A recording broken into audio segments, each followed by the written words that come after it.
Bien, buenos días. Vamos a hacer una introducción al sistema cardiocirculatorio. La idea es que vayamos revisando todos los temas que son más importantes y los temas en los que a veces amerita explicar alguna cuestión. Esta clase queda grabada para los que no pudieron estar ahora en el Zoom, pero la idea es que todos la puedan ver o la tengan para volver a verla.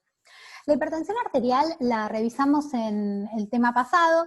La hipertensión arterial es un factor de riesgo cardiovascular y es muy importante detectarla, porque en muchas oportunidades no da síntomas. Entonces, cuando una patología no da síntomas, la gente no va a consultar por este motivo.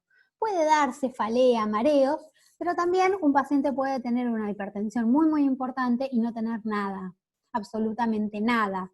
¿Sí? No esperen que porque tenga una hipertensión importante el paciente esté sintomático, eso es un mito.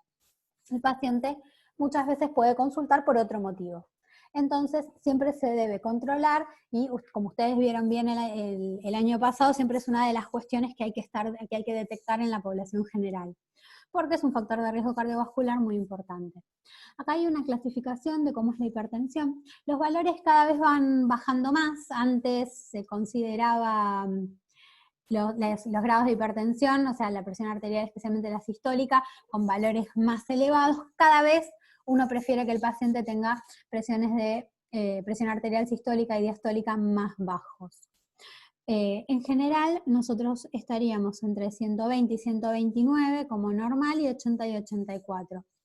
Hasta 130 y 139 y entre 85 y 89 a veces se puede considerar prehipertensión, pero uno en general hasta algunos parámetros permite. Hay medidas farmacológicas y no farmacológicas para el control de la presión arterial. Medidas farmacológicas, hay muchísimos fármacos para la hipertensión y en general los fármacos para la hipertensión uno los va a seleccionar en base al paciente que tenga adelante, especialmente si tiene otras patologías asociadas. Si únicamente es la hipertensión o además el paciente tiene una insuficiencia cardíaca o tiene una arritmia o tiene alguna otra cosa que me haga preferir una droga por sobre la otra.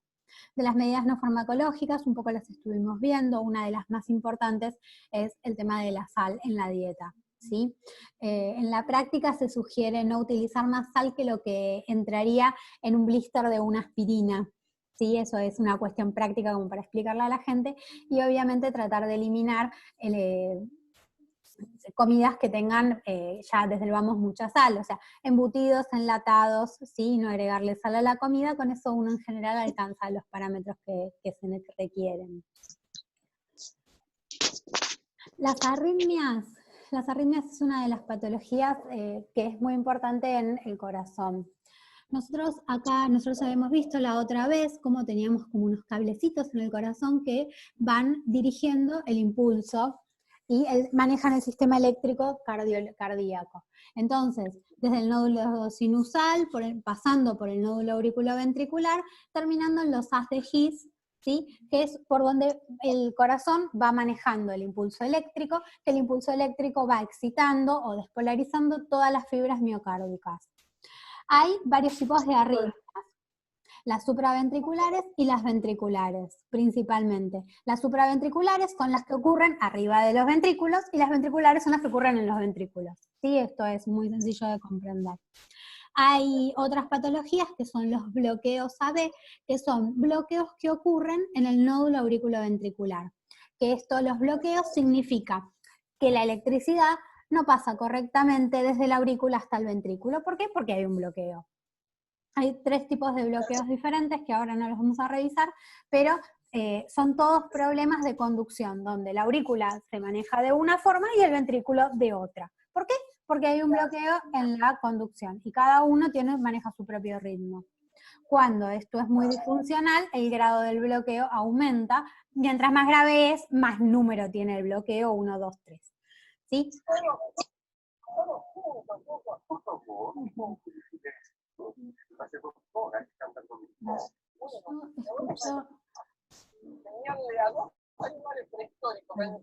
Voy a silenciarlos Silencien por favor sus micrófonos, porque no los puedo silenciar y escucho mucho a voces de otras personas. Por favor, gracias. Entonces, vamos a revisar, estas son las arritmias supraventriculares, ¿sí? nosotros acá podemos ver, principalmente, a ver si les puedo poner esto así, para que se vea de este lado. Acá tenemos, estas son las supraventriculares. En general, para que haya una arritmia tiene que haber algún tipo de patología estructural o alguna patología metabólica que la genere. Las supraventriculares dijimos que se relacionan con el nódulo sinusal.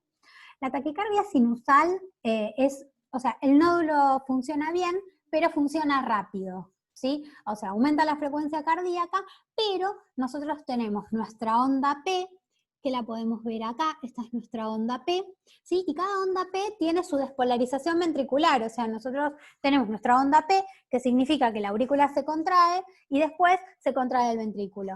Cada P tiene una despolarización del ventrículo, o sea, esto es todo lineal. Eso es una taquicardia sinusal. En general no llega a más de 180, ¿sí? Y eso significa cada P con su QRS.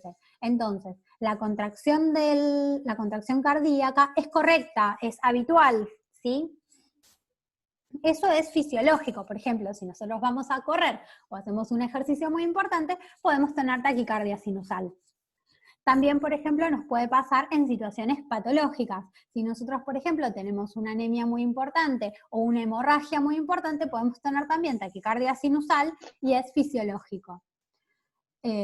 Frente a una cosa adversa, sí, pero es fisiológico, es la respuesta normal del corazón. La taquicardia supraventricular ya es otra cosa, porque esto ya tiene valores más aumentados y esto ya no es tan fisiológico. ¿Por qué? Porque el corazón, cuando la contracción está indicada por el sistema eléctrico que sea muy rápida, el corazón no llega a bombear la suficiente sangre para que el gasto cardíaco tenga un sentido o un efecto. ¿Sí? Nosotros necesitamos darle un tiempo al corazón, un tiempo de contracción y un tiempo de relajación para que el corazón logre bombear la sangre que le corresponde. ¿Sí? Si yo tengo una taquicardia supraventricular, puedo no darle suficiente tiempo al corazón para que sea efectiva la contracción. ¿Por qué? Porque le estoy diciendo, bueno, contráete, dilátate, y el corazón no llega a obtener un gasto cardíaco suficiente. ¿Sí? O sea, acordémonos que el gasto cardíaco depende del volumen sistólico por la frecuencia cardíaca, ¿sí? El volumen sistólico es la sangre que llega a entrar. Si yo le estoy diciendo al corazón todo el tiempo que se contraiga, que se relaje, que se contraiga, que se relaje, el corazón no logra manejar volumen. Entonces, después tenemos el flúter o aleteo auricular.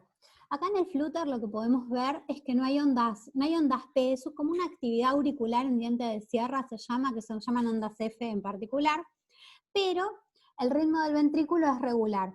Y entonces acá lo que podemos ver es como una actividad errática auricular. La fibrilación auricular y el flúter son bastante parecidos, ¿sí? Porque en ninguno de los dos hay ondas P y la actividad auricular es errática. O sea que el corazón no se contrae, ¿sí? Correctamente, sino que hay momentos que es como que tiembla. Y los QRS son normales, ¿sí? Y el ritmo en el aleteo es regular, en la fibrilación auricular siempre es irregular. Característicamente la fibrilación auricular es una arritmia bastante frecuente, ¿sí? Y característicamente, como la aurícula no llega a tener contracciones efectivas todo el tiempo, muchas veces tiene riesgo de que se formen trombos adentro del corazón y es una de las patologías que se anticoagulan, lo mismo el aleteo auricular. Son patologías que se anticoagulan porque pueden generar una ACV.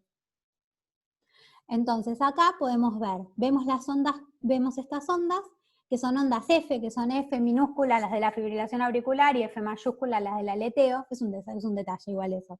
Podemos ver ahí como la actividad auricular, que esto es errática, y después vemos QRS, que los QRS no son todos prolijitos, son todos irregulares que están en cualquier lado, ¿sí? O sea, si nosotros medimos la distancia entre cada piquito, vemos que no es la misma en todos, ¿sí? Y ahí nos damos cuenta que es una fibrilación auricular. Y estas son las arritmias ventriculares. Las arritmias ventriculares son mucho más graves que las arritmias supraventriculares, ¿sí? Siempre son mucho más graves. ¿Por qué? Porque a veces el ventrículo puede funcionar igual, aunque la aurícula no funcione del todo bien. El ventrículo muchas veces termina cumpliendo igual con su función, aunque hace más esfuerzo, pero lo puede a veces llegar a compensar. Ahora, las arritmias ventriculares, cuando el ventrículo no cumple con su función, no llega el oxígeno a los tejidos y el paciente, pueden ser cuadros muy, muy graves, ¿sí? Y está comprometido, no solo el gasto cardíaco, sino la vida del paciente, ¿sí? Acá tienen una taquicardia ventricular. Las taquicardias ventriculares, estos ritmos yo se los puse porque son particularmente muy importantes. Tiene una frecuencia alta, vemos que los QRS son anchos, cada pico para arriba es un QRS, que son anchos, no se parecen en nada a lo que estuvimos viendo antes. Que el ritmo parece regular y es muy diferente a lo que vimos siempre. Esta arritmia es una arritmia inestable. Y eso es una arritmia que se cardiovierte con urgencia, ¿sí? Porque es muy inestable. Desde esto a tener o un ritmo de paro o un paro cardíaco, hay un paso. Entonces, uno apenas detecta que hay una taquicardia ventricular, se cardiovierte. Y suele suceder por causas de patologías estructurales que en general se asocian a los infartos o a cualquier tipo de cardiopatía isquémica. Cuando la taquicardia ventricular no tiene pulso, ¿por qué? Porque ¿qué puede pasar? Que yo tengo este ritmo y este ritmo puede llegar a bombear suficiente sangre. O puede ser que no. Si la taquicardia ventricular no tiene pulso, directamente se desfibrila y es un ritmo de paro, ¿sí? Y la fibrilación ventricular es un ritmo de paro. Ya cuando vemos todo un ritmo totalmente errático, irregular y anárquico, significa que vemos este ritmo, no hay actividad cardíaca y se desfibrila, ¿sí? En estos casos, el paciente está con un ritmo totalmente errático, pero si nosotros no hacemos nada, el paciente se nos muere, ¿sí? Así que es muy importante saber los ritmos ventriculares, porque son los ritmos en los que hay que actuar 100% rápido, ¿sí? De todas formas, ustedes después tienen en la parte de emergencias, pero esto es recontra importante.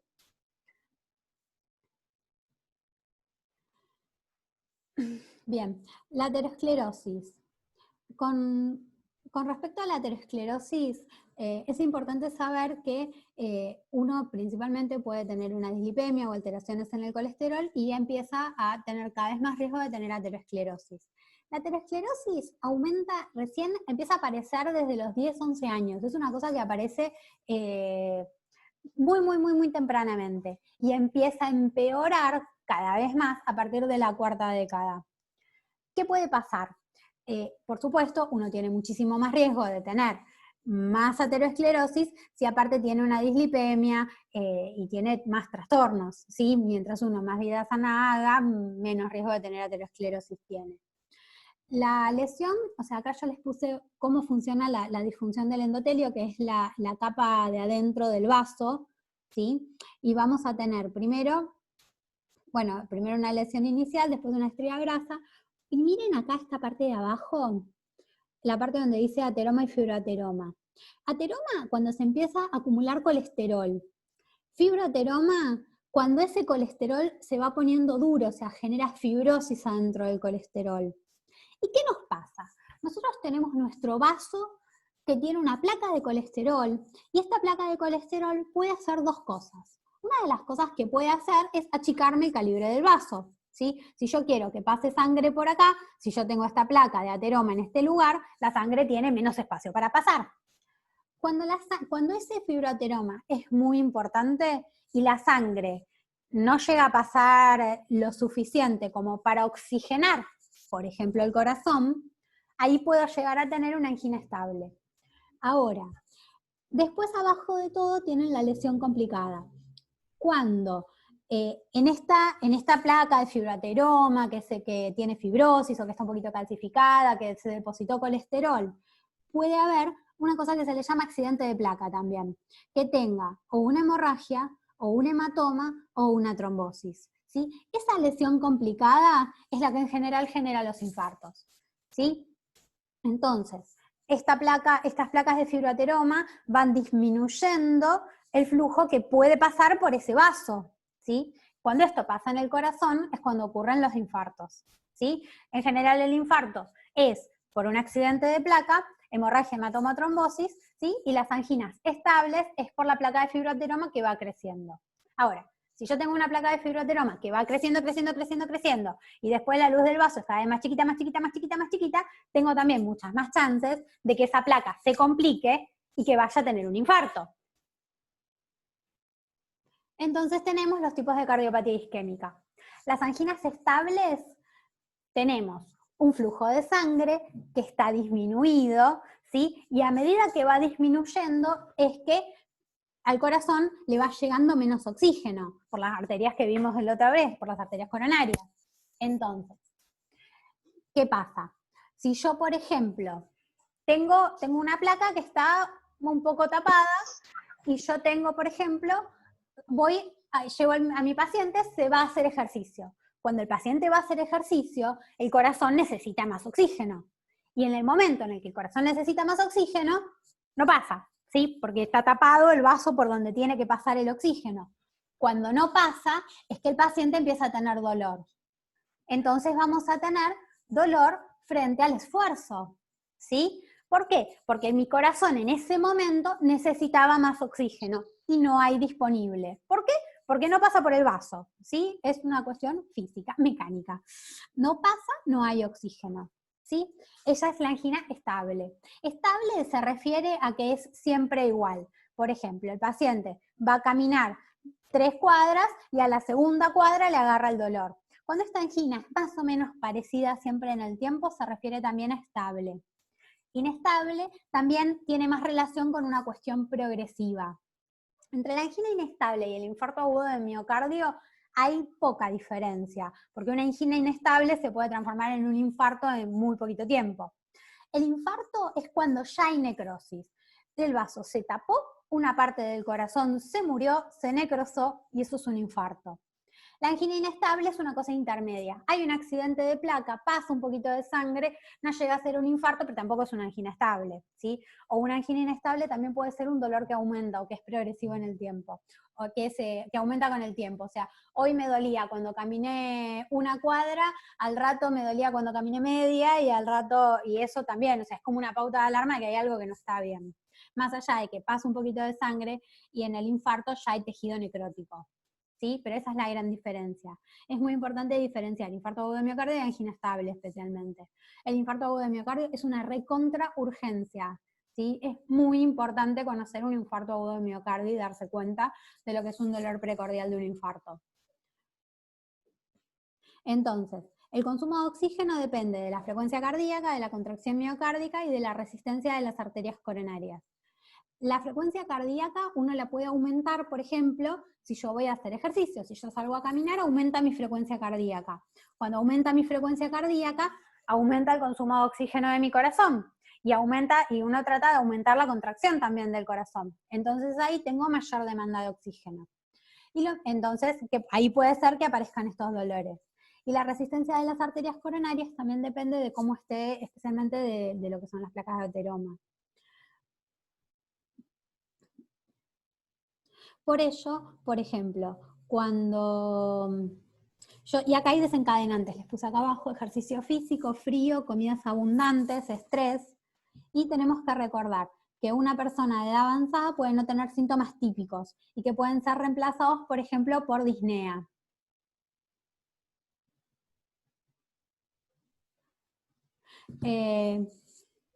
Por ejemplo, por disnea. A veces las personas de edad avanzada no tienen tanta sensibilidad al dolor y pueden tener disneas o dolores a veces en el epigastrio también.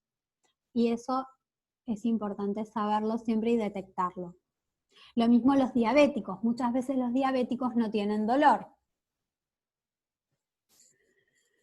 Acá les puse, por ejemplo, estas son las arterias coronarias, para que las puedan ver. Esto es un infarto. Acá le puse la fotito de la otra vez de las arterias coronarias, y esto es para que vean qué es lo que pasa dependiendo de dónde se obstruyan las arterias. Las áreas de isquemia pueden estar en diferentes lugares, ¿sí? Los infartos pueden ser más grandes o más chicos, dependiendo de dónde se obstruyan las arterias. Acá, por ejemplo, la descendente anterior te puede generar un infarto anterior, y vamos a tener... O sea, o por ejemplo, acá este es más inferior y tenemos diferentes lugares donde ocurre el infarto dependiendo de dónde sea la obstrucción de la arteria. Por ejemplo, No es lo mismo que se tape el tronco de la coronaria izquierda, que puede terminar en un episodio de muerte súbita, a que se me tape el último vasito del final de un vaso, donde puedes tener un área de infarto muy pequeña, ¿sí? Eso es muy diferente y por eso les puse esta foto para que puedan ver que hay diferentes lugares en donde puede haber infartos y los diferentes lugares también afectan de forma distinta al corazón. Y eso se puede ver en el electro. Hay dos tipos de clasificaciones según el electro que son las más importantes, que es el síndrome coronario agudo con elevación del ST y el síndrome coronario agudo sin elevación del ST. Con elevación del ST significa que aumenta el ST. Nosotros tenemos el QRS, ¿sí? Que nos acordamos que termina en S, y después tenemos la onda T, que el QRS es despolarización y la T es repolarización ventricular. Entonces, ¿qué pasa? La T empieza a aumentar y el ST aumenta. Ven que tenemos la línea que está acá, esta línea la ven. Bueno, nuestro ST, que normalmente estaría a este nivel, está más arriba. Eso es un infarto de miocardio con elevación del ST. Después esto tiene un ciclo y la T se vuelve negativa, ¿sí? Y hay algunas alteraciones también con las ondas Q, pero bueno, esto es lo más básico. Y después tenemos el que es sin elevación del ST. El que es sin elevación del ST en general cursa con T negativas. Entonces vamos a tener nuestra T, que normalmente iba para arriba porque es la repolarización ventricular, y ahora va para abajo, ¿sí? Que son T negativas. Estos parámetros en general dependen porque el área del infarto, que es el área que está muerta, que se murió porque está el infarto, ¿sí? Que está necrosada, no tiene actividad eléctrica. Entonces, lo que uno va reflejando tiene como agujeros negros que hacen que se modifiquen las ondas del electro. Y esto es en relación al tratamiento. Quería explicarles bien cómo era el stent versus la angioplastía versus el bypass. Nosotros muchas veces van a hablar de que hay que hacer una angioplastía. Un paciente que tiene un infarto, que tiene una arteria tapada, que se le puede hacer una angioplastía. La angioplastía lo que hace es inflar un balón. Se mete una sonda, ¿sí? Que en general se mete o por la femoral o a veces se puede hacer por la muñeca, y se infla un balón. Con ese balón se destapa la placa de fibroateroma, se rompe con el balón, ¿sí? Esa es la angioplastía. El stent es cuando en ese momento donde yo inflo el balón y rompo la placa, además de inflar el balón y romper la placa, coloco una prótesis, ¿sí? Que es un stent que parece una redecita, como un alambrado parece, ¿sí? Pero es realmente así, y que es como una espiral de metal, y esta espiral de metal lo que hace es impedir que esta placa de ateroma que está ahí vuelva nuevamente a taparse en ese lugar, ¿sí? Después, los stent tienen complicaciones, se pueden mover o también les pueden pasar cosas, pero en general para lo que sirve es para eso. Y después está el bypass coronario. Cuando hay más de 3 arterias tapadas, ¿sí? Muy tapadas o muy obstruidas, en general lo que se sugiere es realizar un bypass.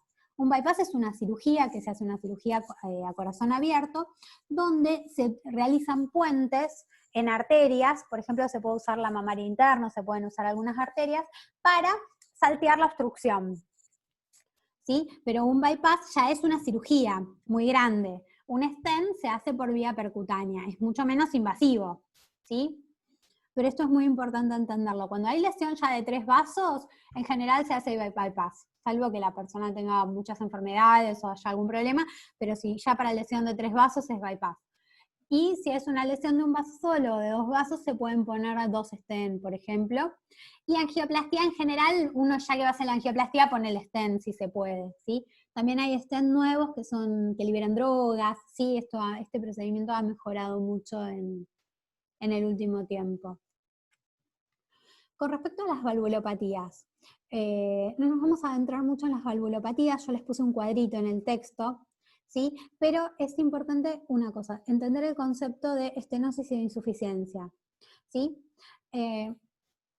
Insuficiencia, cuando nosotros tenemos insuficiencia de una válvula, significa que la válvula por alguna razón no cierra, ¿sí? Cuando la válvula no cierra, ¿sí? Imaginémonos una válvula mitral, que la válvula mitral es una válvula que está entre la aurícula y el ventrículo. ¿sí? Entonces, cuando la válvula no cierra, lo que pasa es que la sangre que está en el ventrículo, que debería no poder pasar por ahí, vuelve, pasa, regurgita. ¿Por qué? Porque está abierta y debería estar cerrada. Entonces, en el momento en que esa válvula debería estar cerrada, no cierra por la dilatación del corazón, no cierra porque se dilató la válvula, no cierra porque se dilató el anillo de la válvula, ¿sí? Que el anillo son todo este bordecito que está acá, este bordecito que normalmente tiene que tener un diámetro, está más grande. Entonces, esa válvula que tendría que cerrar e impedir que la sangre que yo quiero bombear de mi ventrículo izquierdo, que tiene que ir hacia todo el cuerpo, en vez de ir hacia todo el cuerpo, tengo una parte de la sangre que vuelve. Y eso me genera que mi corazón no sea tan efectivo, ¿sí? Y al revés es cuando hay una estenosis. La estenosis es cuando la válvula se estrecha, en general por calcificaciones o por fibrosis de las válvulas. Es más frecuente la de la válvula aórtica, ¿sí? Pero entonces es al revés. La sangre no puede pasar. Entonces, mi aurícula tiene que hacer más fuerza para que la sangre vaya hasta el ventrículo. ¿Por qué? Porque tiene que pasar por un agujero más chiquito, es simplemente eso, el agujero es más chiquito, entonces la sangre que tenía que pasar, pasa, pero pasa más despacio, ¿sí? Y haciendo más fuerza a la aurícula. Entonces, en general, lo que pasa es que mi aurícula se dilata y la sangre queda para atrás, o sea, todo el camino para atrás se empieza a llenar de sangre. Entonces empiezo a tener hipertensión pulmonar, ¿sí? Que ya es un problema de la sangre que quedó, ¿sí? En todo el sistema anterior. ¿Por qué? Porque no pasa, ¿sí? Esto es muy importante entender la diferencia entre una cosa y la otra y cuál es el problema en cada una. Esta reunión se va a cortar, así que vuélvanse a conectar con el mismo link, ahora cuando se corte.